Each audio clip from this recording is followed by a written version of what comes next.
how do you explain when things don't go as we assume? Or better, how do you explain when others are able to achieve things that seem to defy all of the assumptions?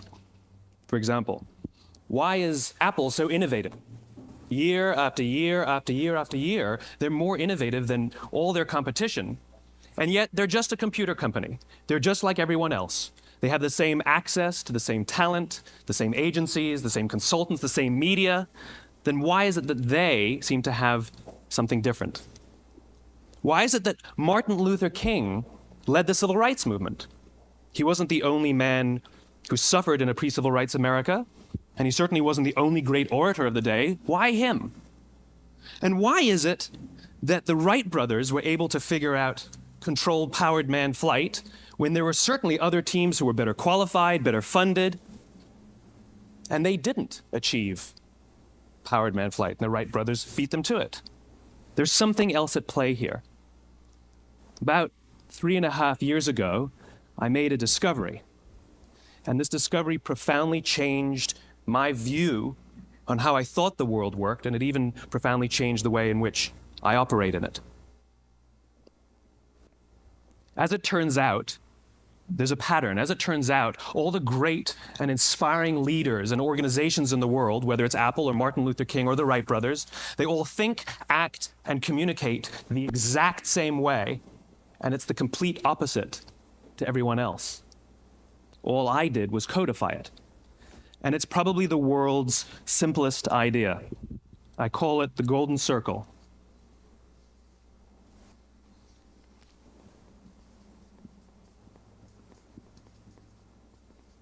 Why, how, what?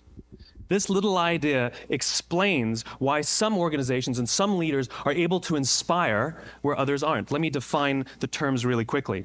Every single person, every single organization on the planet knows what they do 100%. Some know how they do it, whether you call it your differentiating value proposition or your proprietary process or your USP. But very, very few people or organizations know why they do what they do. And by why, I don't mean to make a profit. That's a result. It's always a result. By why, I mean what's your purpose? What's your cause? What's your belief? Why does your organization exist? Why do you get out of bed in the morning? And why should anyone care? Well, as a result, the way we think, the way we act, the way we communicate is from the outside in. It's obvious. We go from the clearest thing to the fuzziest thing. But the inspired leaders and the inspired organizations, regardless of their size, regardless of their industry, all think, act, and communicate from the inside out. Let me give you an example. I use Apple because they're easy to understand and everybody gets it. If Apple were like everyone else, a marketing message from them might sound like this. We make great computers. They're beautifully designed, simple to use, and user-friendly. Want to buy one? Meh. And that's how most of us communicate. That's how most marketing is done, that's how most sales is done, and that's how most of us communicate interpersonally. We say what we do, we say how we're different or how we're better, and we expect some sort of behavior, a purchase, a vote, something like that. Here's our new law firm. We have the best lawyers with the biggest clients. We have, we always perform for our clients, do business with us. Here's our new car. It gets great gas mileage. It has, leather seats. Buy our car. But it's uninspiring. Here's how Apple actually communicates.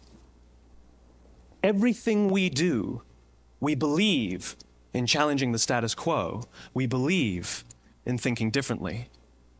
The way we challenge the status quo is by making our products beautifully designed, simple to use, and user-friendly. We just happen to make great computers. Want to buy one? Totally different, right? You're ready to buy a computer from me. All I did was reverse the order of the information. What it proves to us is that people don't buy what you do, people buy why you do it. People don't buy what you do, they buy why you do it. This explains why every single person in this room is perfectly comfortable buying a computer from Apple. But we're also perfectly comfortable buying an MP3 player from Apple, or a phone from Apple, or a DVR from Apple. But as I said before, Apple's just a computer company. There's nothing that distinguishes them structurally from any of their competitors. Their competitors are all equally qualified to make all of these products. In fact, they tried. A few years ago, Gateway came out with flat-screen TVs. They're eminently qualified to make flat-screen TVs. They've been making flat-screen monitors for years. Nobody bought one. And Dell came out with MP3 players and PDAs. And they make great quality products, and they can make perfectly well-designed products, and nobody bought one.